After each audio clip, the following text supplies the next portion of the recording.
Good evening, ladies and gentlemen. This is Drew Pearson. Berlin. The Red Army tonight is advancing up Berlin's three main boulevards with the greatest carnage history has ever seen. They're less than 2 miles from the Potsdamer Platz, the exact center of the city, and less than half a mile from the Royal Palace. A terrific artillery barrage is smashing down on the Unter den Linden, and on the Charlottenburger Platz and the Promenade of Berlin, and on the Tiergarten, the central park of the city. Buildings around the Tiergarten are going up in flames. The city is almost surrounded. Censorship has been abandoned because German officials have fled. Berlin will soon be a ghost city of smoking ruins. Berchtesgaden. Adolf Hitler is reported having reached his bomb-proof shelter at Berchtesgaden after a last visit to Berlin over a week ago. An order of the day issued by Hitler has been captured by the British Second Army, foretelling the end of the war, but urging fierce guerrilla battling behind the lines. Milan, Italy. Word has just leaked out that Benito Mussolini again escaped assassination last week when 2 bombs placed in his Milan villa by agents of the Free French exploded before El Duce returned from his last visit from Hitler. 2 of Mussolini's bodyguards were killed. Inside Germany, the Munich radio has just announced that the scheduled performance of Beethoven's Unfinished Symphony would not be heard tonight. Instead, there will be anti-aircraft artillery practice. Allied headquarters, Germany. The Allies' next big job will be to clean out Denmark and Norway. A lot of German troops are escaping there. However, this will be largely up to the British. It is their zone of operation. The Americans will confine themselves to the south. Berlin. Russian tanks skirting around Berlin to the north are believed finally in contact with the American Ninth Army near the river Elbe today. I can state that the American Ninth Army patrols had been in the suburbs of Berlin 1 week ago, but withdrew, following a request from Stalin, and because of an agreement previously made at Yalta, that Berlin was to be occupied by the Russians. At that time, February, it was never expected that American troops would get to Berlin first. These facts, being reported in my column today and tomorrow, were denied by Allied headquarters in Paris today, as I fully expected they would be. But they came to me from the highest quarters, and I repeat them as absolutely correct. Temporarily, we've been denied the honor of marching under Berlin's triumphal arch. But there are other things to remember. The Russians have been fighting a long, hard war with a total of around 30 million casualties. And if they wanted the honor of taking Hitler's capital, then a lot of American wives and mothers can be glad that their boys were not killed in the battle for Berlin merely for the sake of glory. The War Department. Last week, a high-ranking German war prisoner, Major General Hans von Schubert, was buried at Como, Mississippi, with all military honors, including the Nazi salute and the Hitler swastika, all with the War Department's permission. Simultaneously, we know from published photographs the tragic, horrible starvation suffered by Allied prisoners in Germany. 2 weeks ago, I suggested that we put German prisoners on bread and water for 2 weeks when our prisoners were starved. That, however, would be only temporary, and I further suggest that as a long-term policy, we cut out the frills for German prisoners, the fruit, the ice cream, the meat, and send instead more food to the starving people of Europe. Washington. Tomorrow, a group of national leaders will appeal to President Truman and the American people to tighten our belts in order to relieve the terrible starvation among our allies. The White House, Secretary of State Stettinius has cabled all U.S. ambassadors and ministers asking for their resignation. It was done at the request of President Truman. Washington. Foreign Minister Molotov arrived here by air just 1 hour ago after the State Department and the White House were kept in a dither for 2 days wondering what had become of him. Molotov had left Moscow 1 hour after Ambassador Harriman. Harriman going by way of Egypt, Molotov by way of Alaska. However, Molotov flew only in the daytime and only when the weather was perfect. One day, when his American pilot considered the weather okay, Molotov decided against it. Some diplomats believe he was taking things slowly so as to give Stalin time to sign the 20-year pact, firmly establishing the Lublin Polish government. Molotov tonight will confer with President Truman, Stettinius, and Foreign Minister Eden. President Truman has advised Stettinius not to budge another inch on Poland, and the deadlock is serious. It's going to take a lot of patience and understanding on both sides, and I'm not sure what the outcome will be. The State Department. The Soviet government has informed us that the Yalta agreements must be revised and reviewed. This is probably aimed at changing their Yalta promise to bring other Polish leaders, now in exile, into the Lublin government. Probably also it is aimed at our own change of policy on island bases taken from Japan. President Roosevelt had agreed at Yalta that these islands should be held by us, acting as trustees for the United Nations. But that has been reversed, so we can keep the islands ourselves. Probably the Russians figure that if we can change the Yalta agreements, they can too. So they have now informed us that some of the concessions Stalin made at Yalta were given in return for personal pledges by Roosevelt. And since Mr. Roosevelt is dead, the entire Yalta agreements, they say, will have to be reviewed and revised. The White House. The Wall Street drive to get reactionary Senator George of Georgia appointed Secretary of the Treasury is not likely to succeed. New York. Sidney Hillman, head of the famous Political Action Committee which helped to swing the last election, will soon resign. Chicago. Minority stockholders of Montgomery Ward are collecting proxies to oust Sewell Avery at the Montgomery Ward stockholders meeting in Chicago next week. Now, ladies and gentlemen, last week I suggested that we all hold our fire and give the new president a chance. And during his first week in office, I think he has deserved that chance. I watched him at his first press conference and talked to cabinet members after his first cabinet meeting. In both, he did well. The cabinet meeting lasted 1 hour instead of 2. Cabinet meetings used to be 15 or 20 minutes late. This one started on time. Truman's policies are going to be very similar to Roosevelt's, but with different emphasis. This is the first time in our history of two great international wars that we've had a Midwestern man as president. And his emphasis will be that of a Missouri Valley man, not an Atlantic coaster. Truman's international bargains will be driven just a little tougher. His labor lenient. On the surface, he is something like Calvin Coolidge, but basically a much bigger man. I think I was wrong last week that Jimmy Burns might go to San Francisco as a troubleshooter. Burns crowded the new president just a little too much, was a little too eager.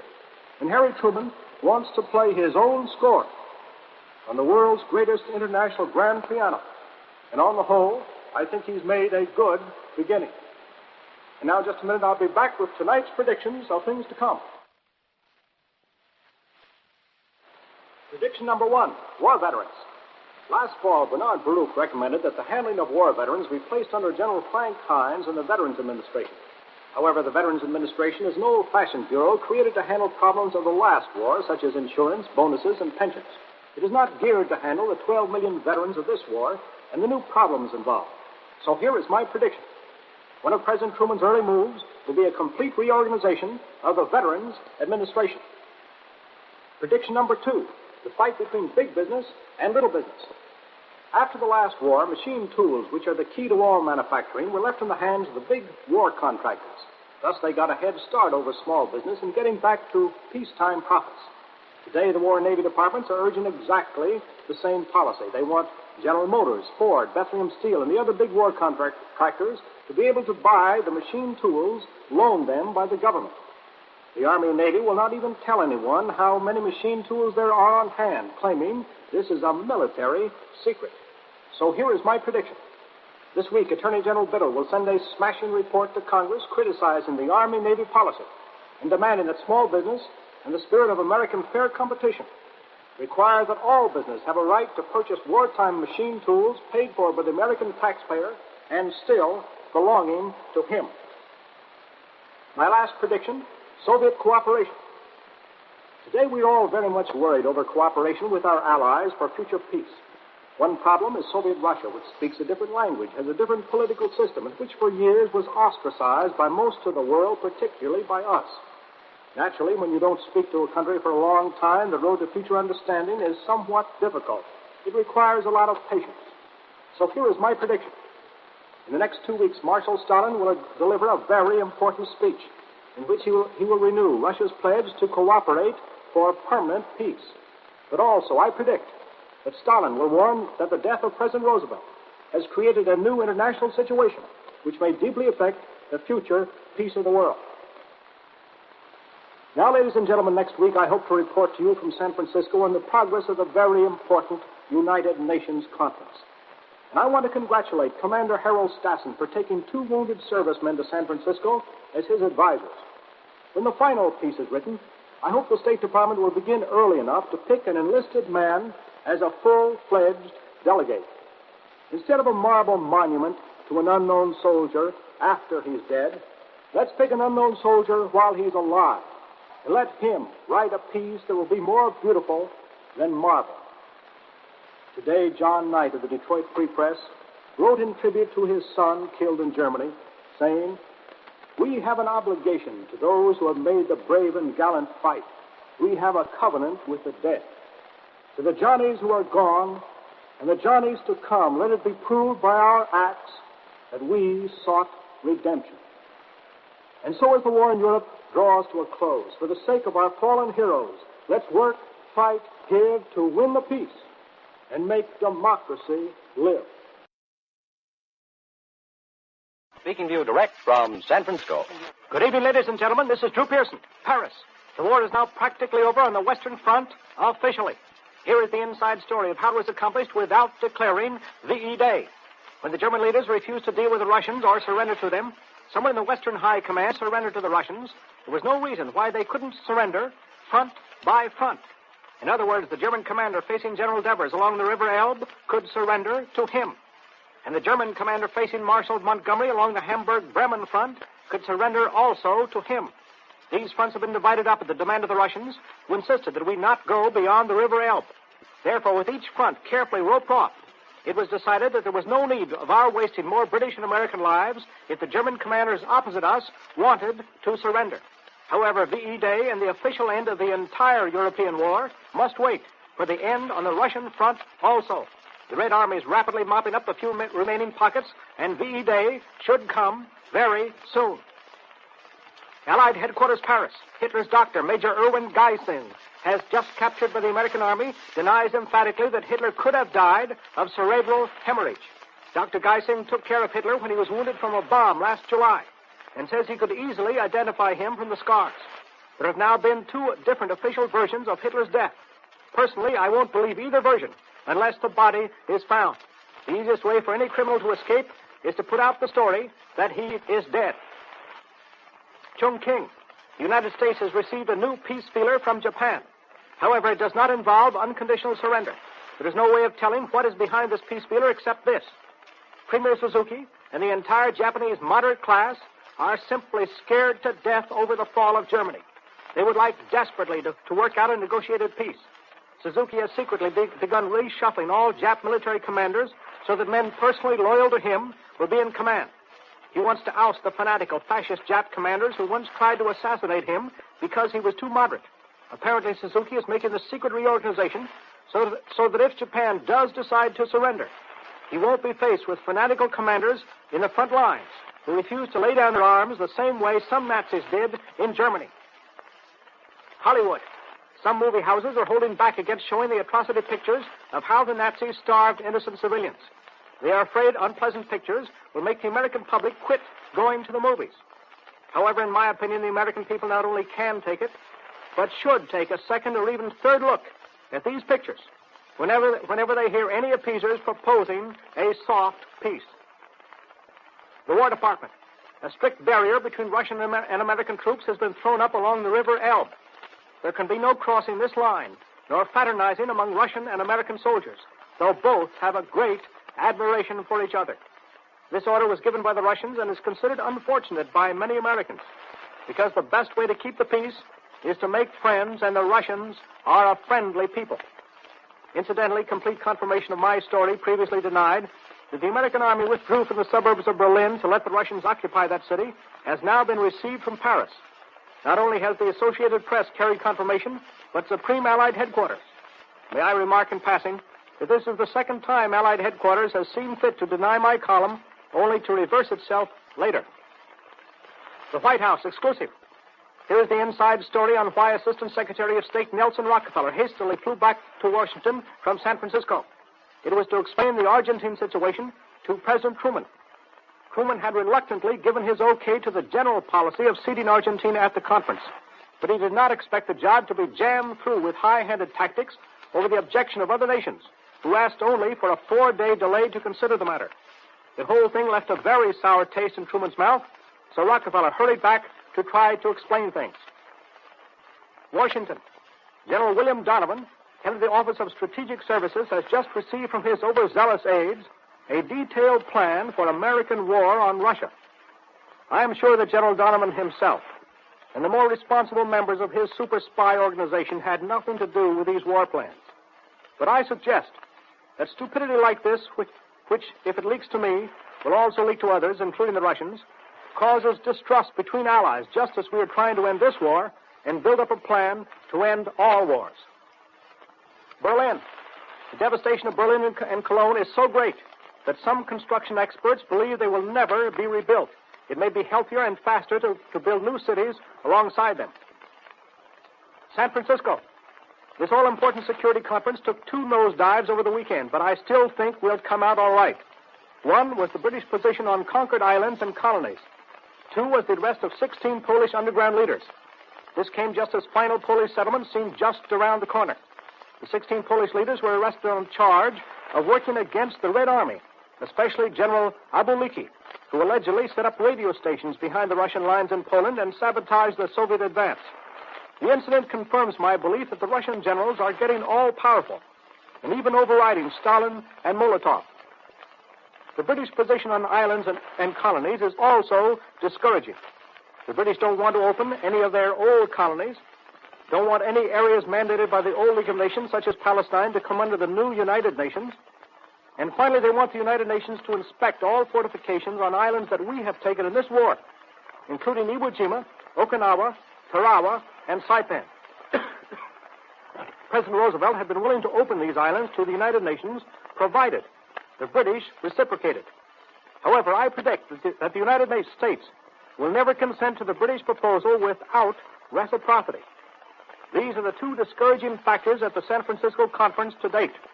Stumbling blocks which should have been smoothed out in advance if we had more skillful, far-sighted diplomats running this all-important conference. And now in just a minute, I'll be back with tonight's predictions of things to come. With tonight's edition of his exclusive feature, Predictions of Things to Come. Prediction number 1, the Truman administration's first big shakeup. I predict that several high-ranking figures in Washington will soon be transferred or lose their jobs. 1, ex-Senator Gillette of Iowa will resign as chairman of the Surplus War Property Board. Not because President Truman wants him to, but because Gillette is fed up with the bickering over war property and probably will become rural electrification administrator. 2, I predict that General Frank Hines, now head of the Veterans Administration, will resign at the suggestion of the White House. 3, I predict that General Henry Arnold, much publicized head of the Air Forces, will also resign. President Truman, when head of the Senate committee, had occasion to investigate some of Arnold's work. Finally, I predict that Robert Murphy, State Department advisor to General Eisenhower, who leans toward a soft peace, will be transferred. Prediction number 2, prosperity or depression. The most important home front problem facing us after the war with Germany is domestic prosperity. So here is my prediction. 1, there will be no serious unemployment in the first 6 months, though several million war workers will be briefly unemployed while their plants are being reconverted, especially in Detroit, Chicago, Los Angeles, San Francisco, Seattle, and Portland, Oregon. 2nd, I predict that although the American people long have wanted new automobiles and refrigerators, they will not be able to buy either a new car, a new refrigerator, or a large new radio for 1 year. However, I predict that small radios, electric fans, alarm clocks, electric irons will be on the market within 3 months from today. Next, I predict that the War Production Board will give priority help to thousands of small businessmen. Finally, I predict that the OPA will continue to fix price ceilings, but with a good many adjustments, for at least 1 year from now. My last prediction, a tough or soft peace. One of the most important questions facing President Truman is what to do with Germany. Franklin Roosevelt had made a decision on this before he died. Some groups inside the State and War Department since then have leaned toward a soft peace, and there has been some suspicion, especially in Russian quarters, that these groups want to do what was done after the last war, namely build up Germany as a buffer against Russia. So here is my prediction. President Truman will soon come out publicly for the destruction of all German industry which might be used for war, for smashing the German cartels, for taking over all German property outside the Reich, and for making Germany chiefly an agricultural country for the next 50 years. Now, ladies and gentlemen, last week I went out to one of the San Francisco hospitals to visit with the wounded who had come back from the Pacific. And believe me, these boys are following the work of this San Francisco conference almost as carefully as they follow the enemy's battleships on the edge of the horizon, or the Jap sniper behind a tree. The battle deck on which they fought is only 50 yards wide. But unless we can see 12,000 miles both ways from Washington and 20 years ahead, their children will be thinking of gas masks and machine guns instead of catcher's masks and tennis rackets. However, the road to peace must be paved with more than good intentions. It must be paved with give and take. So all the giving can't be on one side and all the taking on the other. Unfortunately, the road to war is easier than the road to peace. It is easier to dislike than to love your neighbor, especially when he speaks a different language and has been ostracized for 20 years.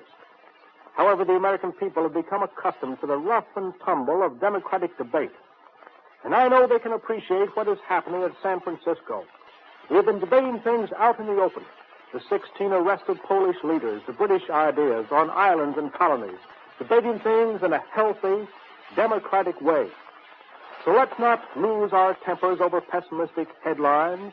Let's be understanding and tolerant. Let's continue the debate sympathetically as we work, fight, give to win the peace and make democracy live. In just 65 seconds, Drew Pearson's exclusive comments will be brought to you by Lee, who form more self hats and hat bodies than any other hat manufacturer in the world. Mr. Pearson's voice will come to you today, not from the nation's capital in Washington, as is usual on these Sundays, but from a great state's heart in Atlanta. Mr. Pearson speaks to you today from the steps of the state capitol in Atlanta, Georgia. It is fitting, it is symbolic of our great democracy that Mr. Pearson addresses you in the presence of Ellis Arnall, governor of Georgia, who is with him on the steps. More than simple courtesy is expressed by the governor's presence.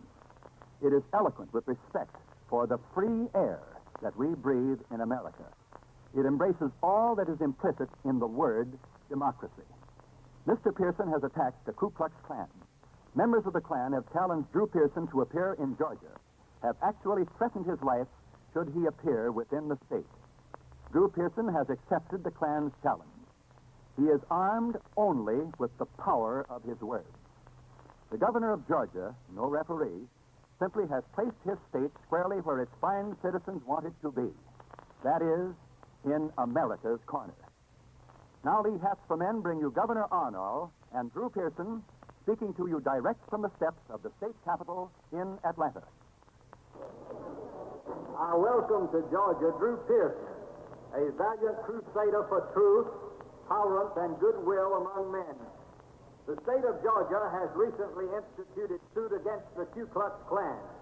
This legal action has for its purpose the revocation of the charter of the Hooded Order. Attorney General Eugene Cook and Assistant Attorney General Daniel Duke are prosecuting the case. There is no place in Georgia, there is no place in America for hate organizations.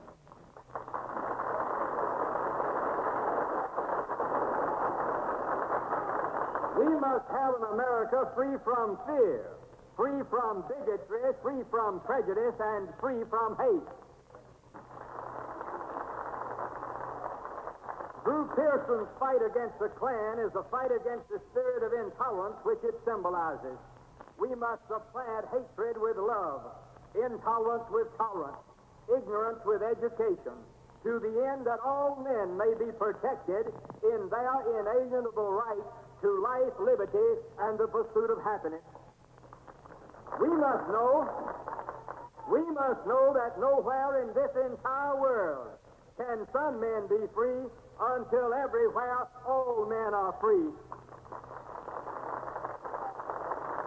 The fight for freedom must first be won in the minds and the hearts of men. I present Drew Pearson.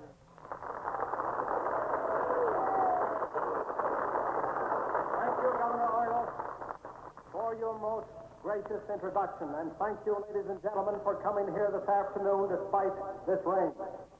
Friends and members of the Ku Klux Klan,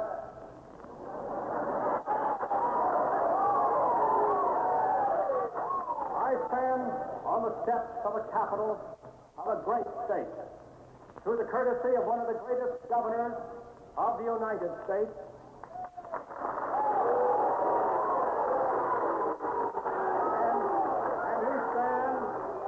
And we stand on hallowed ground.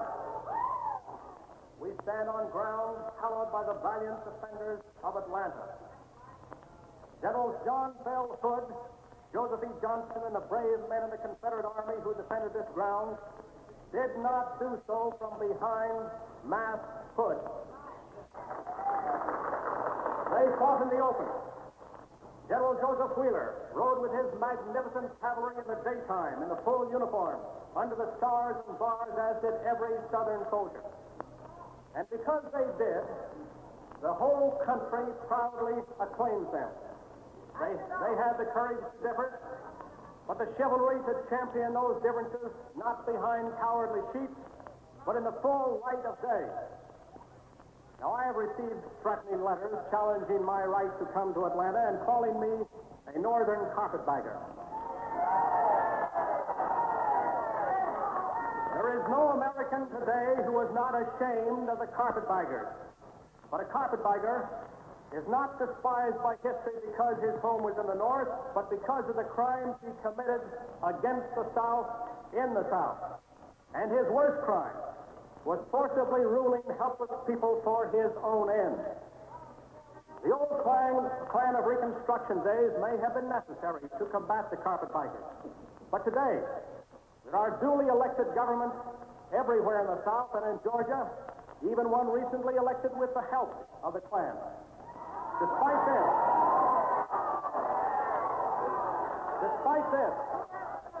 the Klan has reversed its role of Reconstruction days and has now become the modern carpetbaggers. They would seek to be a state behind the state, to control by force the due process of law. I repeat, the 20th century carpetbagger is the Ku Klux Klan. Elections in the state of Georgia are your problem, and the elections in the state of Maryland are my problem. But hatred in any state is a national problem. 23 years ago, in a beer hall in Munich, there was planted the germ of a diseased idea, a germ of hate. At first, people laughed at it. The planter of that germ was considered a clown, a buffoon. People ignored him. They said he was too crazy ever to get anywhere. At first, only the Jews were affected. Other people didn't worry. But later, it was the Catholics, then the Protestants, until all over Europe and the world it was torn asunder. We are still suffering because we did not stamp out the poison of Adolf Hitler before it spread. He was our problem, but for too long, we ignored him. So Ku Klux Klanism and all the other isms which preach hate are not merely the business of the South, they are the business of the nation. And as with Hitler, the time to stamp them out is now.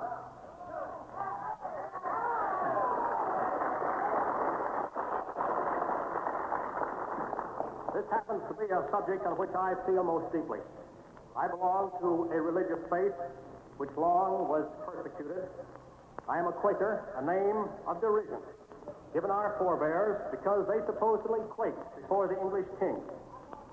264 years ago, as the Quakers came to this country, an earlier settler, Cotton Mather, who, like the Klan, believed in burning witches, wrote a letter to a friend in which he said, There is now at sea a ship called the Welcome, which has on board 100 more of the heretics and malignants called Quakers, with W. Penn, who is the chief scamp, at the head of them.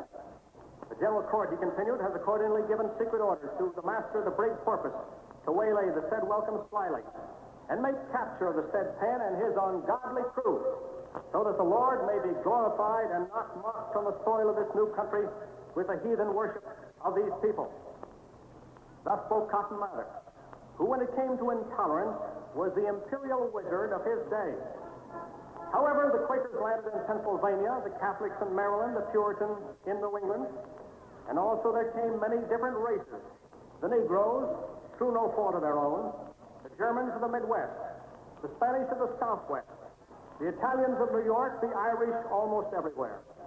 And we built up one great nation. Of every race and creed, the freest, most successful melting pot the world has ever known. One nation indivisible with liberty and justice for all. But in the world's great melting pot, race cannot stand against race, minority against minority. It may be fashionable to denounce minorities, but minorities made America. Just across the street from this Capitol where we stand is a small memorial to the valor of a Catholic priest, Father O'Reilly. He belonged to a minority now persecuted by the Klan, yet during the invasion of Atlanta, he saved 4 churches of other denominations from destruction. During a war, men learn to hate a common enemy. But when war is over, they cannot always cast off a habit of hating overnight. So with the enemy removed, they fall to hating each other, especially weaker minorities. That is what happened after the last war. Formed in Georgia, the Ku Klux Klan sent its messengers of hate to every corner of the land, rolling up 9 million members. Until in 5 years, they had collected the stupendous total of $90 million, the price paid for by many naive, well-intentioned, but misguided people for lessons in bigotry. Today, the same invisible empire of bigotry, terror, and hate is beginning to take root in the uncertainty of post-war America. Here are some of the latest developments. Claver number 297 Atlanta. Grand Cyclops Sam Roper has informed Klansmen that Governor-elect Gene Talmadge will reinstate him as head of the Bureau of Investigation. According to the Grand Cyclops, Talmadge has promised. According to the Grand Cyclops, Talmadge has promised that all race problems will be left to the Klan.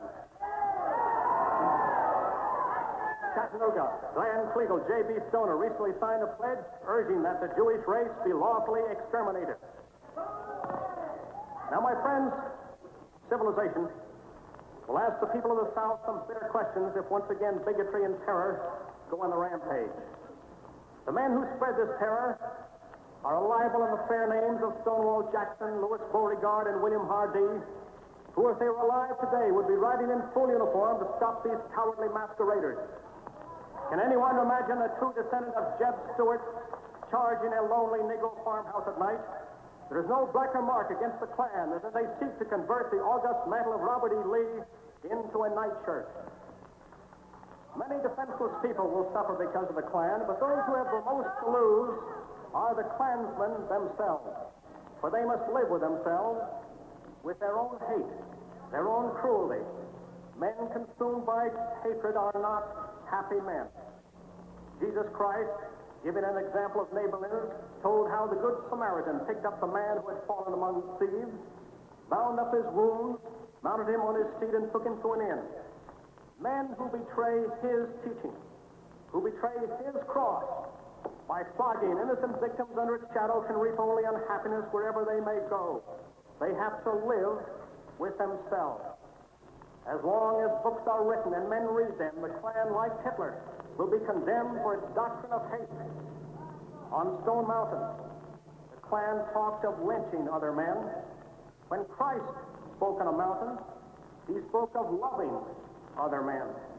History reveres men of goodwill, but history will ridicule and despise the fiery crosses on Stone Mountain, because the fiery cross breaks faith with the cross on Calvary.